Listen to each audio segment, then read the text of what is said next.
네, 동영상을 한번 플레이해 보겠습니다. 아까 수업 시간에 이야기했었던 그 영상이고요.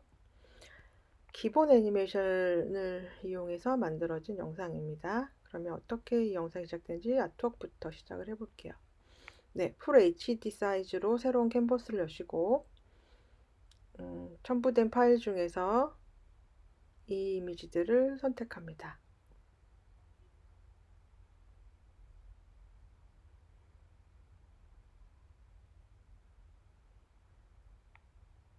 네, 이 백페이퍼 JPG 파일을 준비된 캔버스에 옮겨주시고 네, 북커버도 같이 옮겨줍니다.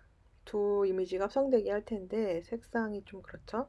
블렌딩 모드 멀티플라이를 이용해서 빈티지스럽게 합성을 해주고 컨트롤 U를 눌러서 컬러라이즈를 체크해서 색상을 저채도의 듀오톤 느낌으로 변경하여 줍니다.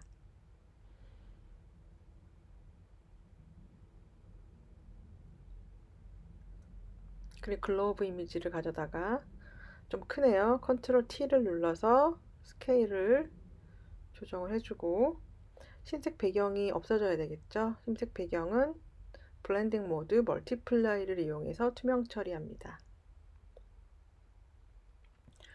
네, 메인 타이틀 역시 가져다가 얹혀주시고 블렌딩 모드 멀티플라이로 흰색 배경을 투명 처리해주고 레이아웃을 잡아줍니다. 서브 타이틀 또한 메인 타이틀과 똑같은 방법으로 블렌딩 모드 멀티플라이를 이용해 배경을 투명 처리해주고요. 네, 레이아웃을 보기 좋게 정리해줍니다. 좀 더 낡고 구겨진 느낌을 표현하기 위해서 distress.jpg 파일을 가져다가 네, 검은색 배경을 투명 처리해야 되겠죠. 블렌딩 모드 스크린을 이용을 해서 배경을 투명 처리해주고 흰색 부분이 좀 너무 튀죠. 그래서 오퍼서티를 이용을 해서 오퍼서티의 수치를 낮춰서 불투명도를 조정해서 훨씬 자연스럽게 합성이 되도록 합니다. 그래서 낡은 이미지를 완성을 했고요. 네, 요 새 이미지는 배경이 될 것이므로 머지를 해서 하나의 이미지로 만들어줍니다. 컨트롤 E 배경이에요. 비지 글러브 메인과 서브 타이틀 네이밍을 해주어서 작업을 좀 편리하게 만들어 놓습니다. 네, 포토샵 PSD 파일로 저장을 해주시고 PSD 파일이 되어야지만 애프터 이펙트에서 모든 레이어를 다 가져다가 각자 다른 애니메이션을 만들 수 있습니다. 애프터 이펙트를 켜시고요. 방금 만든 PSD 파일을 불러와야 되는데요. 네, 그 전에 이거는 프로젝트 창 모든 파일을 다 불러드릴 수 있다고요. 컴포지션 창, 타임라인 창, 그 다음에 이펙트 창. 새로운 컴포지션을 만들어서 컨트롤 N을 눌러주시고 컴포지션 세팅 창이 뜨게 되면 살펴보도록 하겠습니다.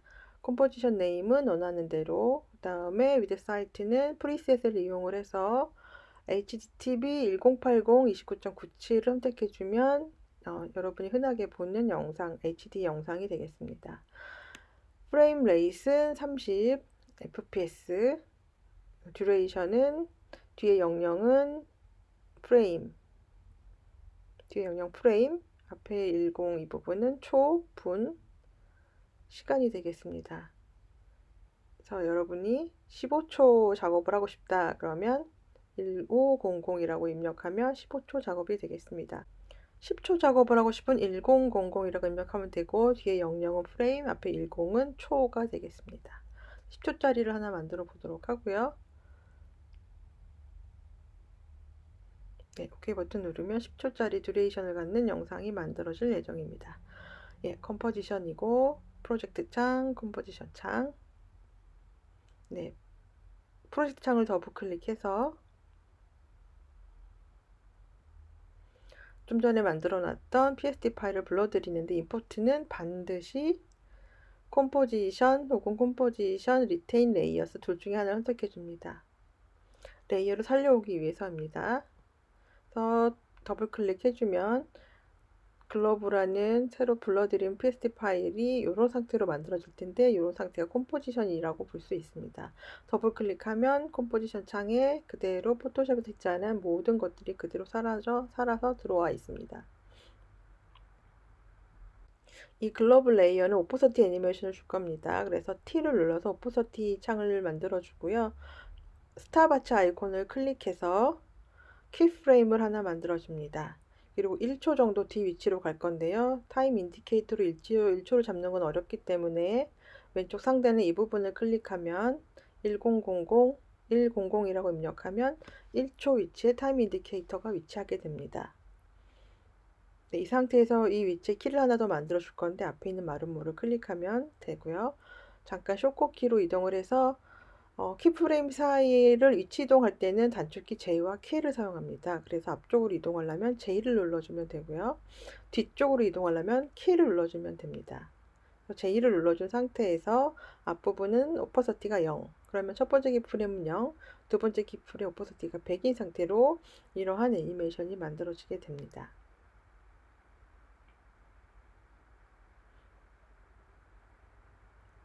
네, 두 번째 B하고 N이라는 단축키가 있는데 B하고 N은 램프 리뷰를 할 때 내가 원하는 영역만큼만 램프 리뷰를 하는 방식입니다. 지금 N을 눌렀고요. N을 눌렀더니 뒷부분이 이만큼 잘려나갔죠. 잘린 건 아니고 사실 구간 지정이 된 겁니다.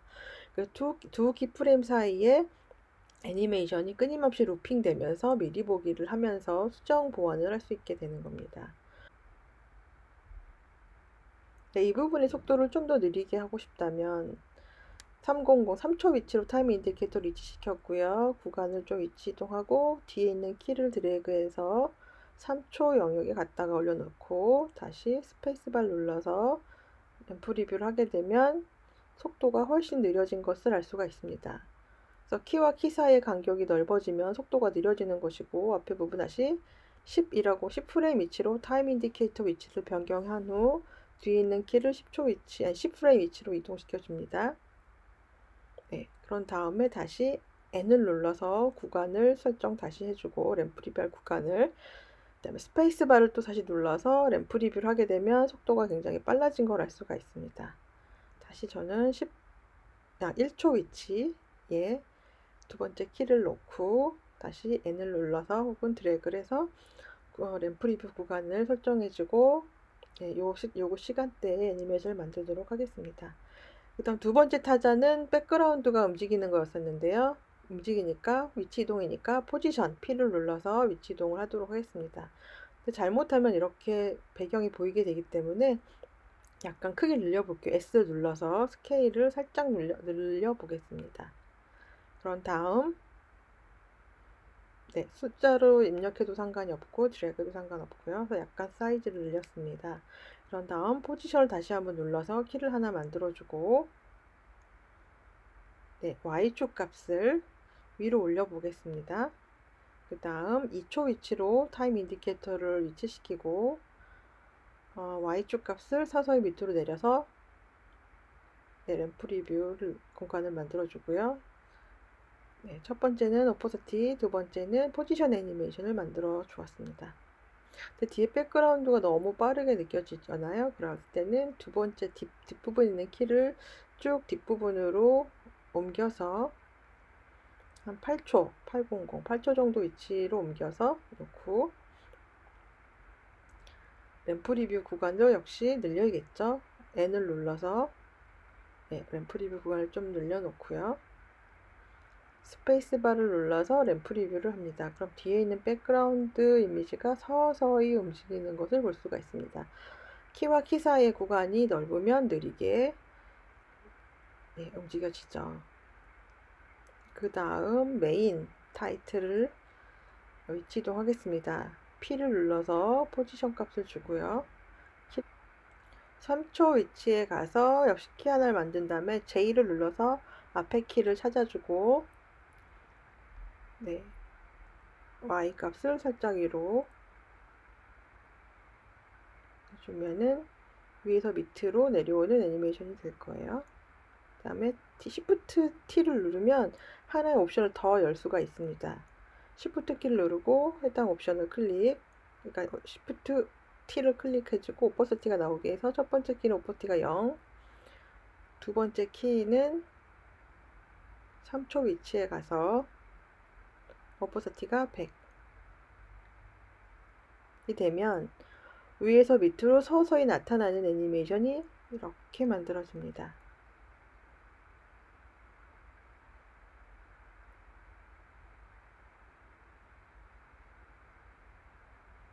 네. 두 개의 이펙트를 위해서는 Shift 키를 누르면 된다고 했고요. 두 개 모든 키를 한꺼번에 저처럼 다 선택을 한 다음에 카피를 해서 Ctrl C를 눌러서 서브 타이틀에 가서 Ctrl B 페이스트 해줍니다. Ctrl B 빅토리얼 때 B 그러면은 위에 메인의 키프레임들이 서브 키프레임으로 복제된 것을 알 수가 있고 복제가 됐을 때는 어떤 일이 벌어지느냐 위에 있는 이펙트가 밑에 그대로 적용이 된 것을 알 수 있습니다. 이와 같이 똑같은 행동을 하는 애니메이션은요 굳이 따로 키를 만들 필요 없이 기존의 키를 복사해서 붙여넣기 해주시면 쉽게 애니메이션을 만들 수 있습니다. 레이어가 너무 여러 개 있고 정신이 없잖아. 이럴 때는 Ctrl A를 눌러서 전체 레이어 선택을 해주시고 U를 눌러서 전체 레이어를 깨끗하게 정리할 수 있습니다. 다시 한번 U를 누르면 여러분이 만들어 놓은 키를 볼 수 있고 다시 U를 누르면 정리가 가능합니다. 네, 그래서 버블을 좀 만들어 볼 텐데요. 버블을 만들기 위해 솔리드 레이어가 필요합니다. 비어있는 공간에서 마우스 오른쪽 클릭, New의 솔리드 선택, 그리고 네, 버블이라고 이름을 줄게요. 컬러를 검은색에서 흰색으로 바꿔주면 솔리드 레이어라고 해서 흰색 레이어가 이렇게 만들어집니다.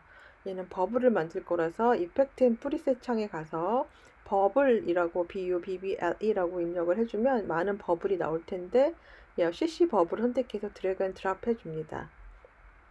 그러면 지금처럼 버블이 보일 테고요. 네. 타임 인디케이터로 움직이면 이런 식으로 움직임이 있고요. 왼쪽에 보면은 이펙트 컨트롤 창이 버블로 변경되어 있고 버블의 어마운트, 그러니까 양을 조정해 주시고 그 다음에 버블 사이즈도 적당히 원하는 만큼 조정해 주시고 네, 이렇게 해서 간단하게 버블을 이펙트를 만들어 보았습니다.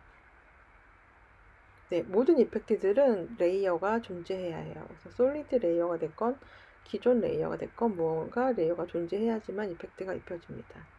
네, 램프 리뷰는 가능하지만 아직 얘는 애니메이션이 아니기 때문에 애니메이션으로 완성하기 위해서 렌더링이라는 걸 해야 되죠. 렌더링을 위해서 파일 엑스포트 에러 투 어도비 메디아 인코더 Q를 선택해 줍니다.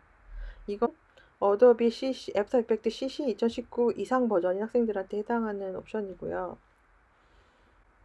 네, MP4 파일을 만들어야 되는데 2019 버전에서 이상부터 해서는 애프터 이펙트 기본 렌더링 프로그램에서는 그게 지원되지 않기 때문입니다. 그래서 이렇게 인코더가 뜨게 되면 조금 기다려야 될 건데 이렇게 H264라는 기본 설정을 선택해 주시고 위치 조정을 해주신 다음에 오른쪽에 플레이 버튼을 클릭해 주세요. 그러면 지금 여러분이 만드신 컴포지션이 mp4 파일로 자동 렌더링이 됩니다. 이 mp4 파일은 실시간 스트리밍이 좋은 파일이죠. 그래서 여러분 유튜브나 비메오 등에 올릴 때 mp4 파일 사용하시면 좋겠습니다. 네, 이거는 2019 버전 이상인 학생들이 mp4 파일을 만들 때 사용하는 옵션이고요. 그 외 학생들은 엑스포트, 애드 투 렌더 큐를 선택해 줍니다. 그러면 왼쪽에 로스레스 부분이 나오는데 퀵타임 선택해 주시고 오른쪽에 포맷 옵션에 가서 비디오 코덱을 H.264 선택해 주면 되는데 제가 지금 H.264가 없는 이유는 버전이 높기 때문에 그래요. 버전이 없는 학생들은 아까 미디어 인코더 선택해 주시면 됩니다. 그래서 오케이. 네, 그래서 선택이 잘 됐으면 아웃풋2에 원하는 파일을 원하는 장소에 저장해 주시면 되겠습니다. 그럼 다음에 오른쪽에 렌더를 클릭해 주면 렌더링이 걸리면서 MOV 파일로 엑스포트가 되겠죠. 네, 요건데요. 네, 이렇게. 네, 주로 MOV 파일로 엑스포트 할 경우에는 윈도우 버전에서는 퀵타임 플레이어가 꼭 설치되어 있어야 됩니다. 그래서 퀵타임 플레이어를 하나 다운로드 받으시고요. 윈도우 버전 퀵타임 플레이어를 하나 꼭 윈도우에 설치를 해두시고 그렇게 해야지만 렌더링 걸 때 퀵타임 선택할 경우에 H.264 코덱이 보여지게 됩니다. 윈도우 버전인 학생들 꼭 잊지 마시고 퀵타임 플레이어 하나 다운로드 해주시고 맥은 상관이 없습니다. 이렇게 해서 정리할게요.